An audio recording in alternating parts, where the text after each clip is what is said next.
Dans le chapitre 32 du livre de l'Exode, versets 10 et 11, nous lisons « Maintenant, laisse-moi, ma colère va s'enflammer contre eux, et je les consumerai, mais je ferai de toi une grande nation. » Moïse implora l'Éternel son Dieu et dit « Pourquoi, ô Éternel, ta colère s'enflammerait-elle contre ton peuple que tu as fait sortir du pays d'Égypte par une grande puissance et par une main forte ?» Moïse avait fait un choix, et pendant 40 années, il est resté au milieu de ce peuple, alors qu'il aurait pu jouir d'une vie bien différente. Il avait volontairement choisi de demeurer avec le peuple d'Israël et de ne pas l'abandonner. Cependant, durant ces 40 années, il passa par de très grandes souffrances. C'est ainsi que sont les voies de Dieu. Quand nous sommes introduits dans les voies de Dieu, nous devons savoir que ce sont des voies de souffrance.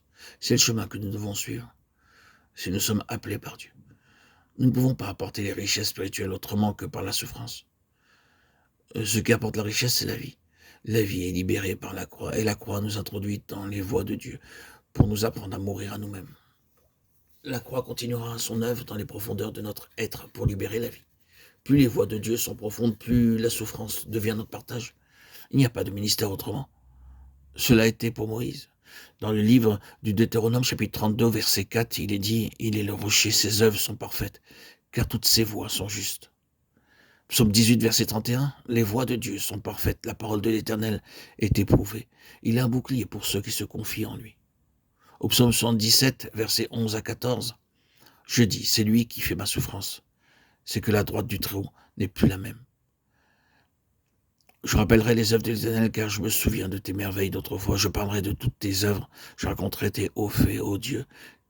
Tes voies sont saintes. Quel Dieu est grand comme Dieu. »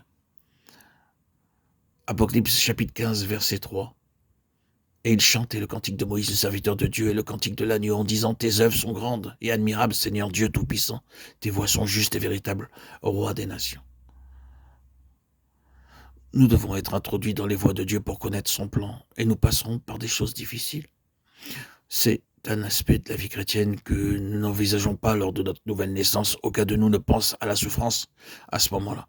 Mais il en sera ainsi si nous nous donnons à Dieu. Et si nous nous consacrons au Seigneur pour devenir de véritables Lévites.